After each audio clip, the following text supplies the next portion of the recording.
Darbhanga railway station है और यहाँ के हालात को देखिए और फिर तय कीजिए जो क्या इनके लिए रोजगार का व्यवस्था होना चाहिए कि नहीं। सरकार इन लोगों के लिए भी कुछ व्यवस्था करे कि नहीं। इन बुजुर्गों के लिए, इन रिक्शा चालक बुजुर्गों के लिए कुछ व्यवस्था होना चाहिए। कितना बुजुर्ग यहाँ पे काम करते हैं। ये बुजुर्ग हैं जो अभी भी जो रिक्शा जो पुरानी परंपरा को जिंदा रखे हुए हैं, लेकिन सरकार क्या इनके लिए आवाज़ उठा रही है। सरकार आवाज़ उठा रही है आपके लिए, कुछ बोल रही है सरकार, घोषणा कर रही है। हम लोग भी बुजुर्ग होंगे कि ये जवानी रहेगा, तो बताइए क्या इनके लिए सरकार कुछ व्यवस्था करे।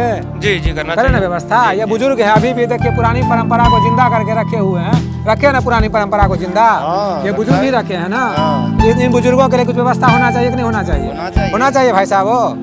इन बुजुर्गों के लिए कुछ व्यवस्था होना चाहिए। करे कि नहीं करें, सो बोलिए।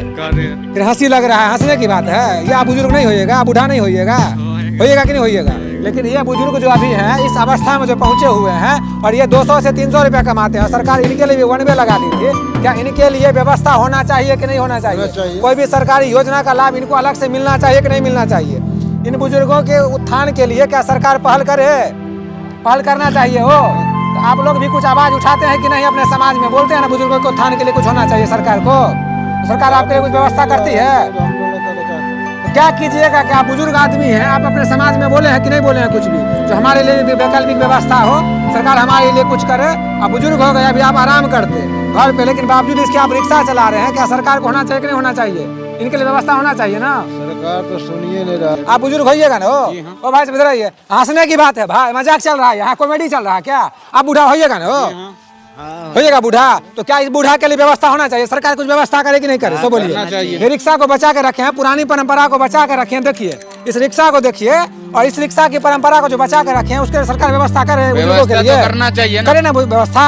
क्या सरकार व्यवस्था कर रही है। आप लोग जो यहाँ जमा है, घूमते फिरते हैं, क्या इनके लिए 5 आदमी इकट्ठा हुए हैं कभी हुए हैं इकट्ठा। तो गलती आप में है कि नहीं है ना। आप में हो। बूढ़ा तो अभी होइएगा, लेकिन इस बूढ़ा के लिए कोई आवाज उठा रहा है। उठा रहा आवाज कब उठाइएगा। इतना लोग घूम रहा है, कोई टहल रहा है, कोई कुछ कर रहा है, कोई कॉमेडी देख रहा है, कोई कुछ कर रहा है, मोबाइल चला रहा है। लेकिन इस बूढ़ा के लिए क्या इकट्ठा हुआ आदमी यहाँ का कोई भी हुआ है। कौन जिम्मेवार है। हम खुद हैं। आप जिम्मेवार है ना, मानते हैं ना जनता जिम्मेवार है। जनता जिम्मेवार है ना। ये तो मजबूरी में रिक्शा चला रहे हैं। अभी आराम कर, 2 पैसा चाहिए इनको, चाहिए 2 पैसा, लेकिन बावजूद से ये काम कर रहे हैं। क्या इसके लिए सरकार व्यवस्था करे ना। सरकार को सारा कुछ हाई फाई सारा कुछ का व्यवस्था चाहिए, लेकिन इस बूढ़ा के लिए क्या सरकार व्यवस्था नहीं कर सकती है। ये रेलवे स्टेशन है और यहाँ पे ये बूढ़ा जो रिक्शा चला रहे हैं, क्या सरकार इसके लिए व्यवस्था नहीं करे चाचा जी बोलिए। सरकार व्यवस्था करे ना, ईमानदारी से बोलिए। क्या इस बूढ़ा इस उम्र में हम लोग भी पहुँचेंगे ना। सरकार को होना चाहिए। और देख सकते हैं सभी लोगों का कहना है जो व्यवस्था होना चाहिए।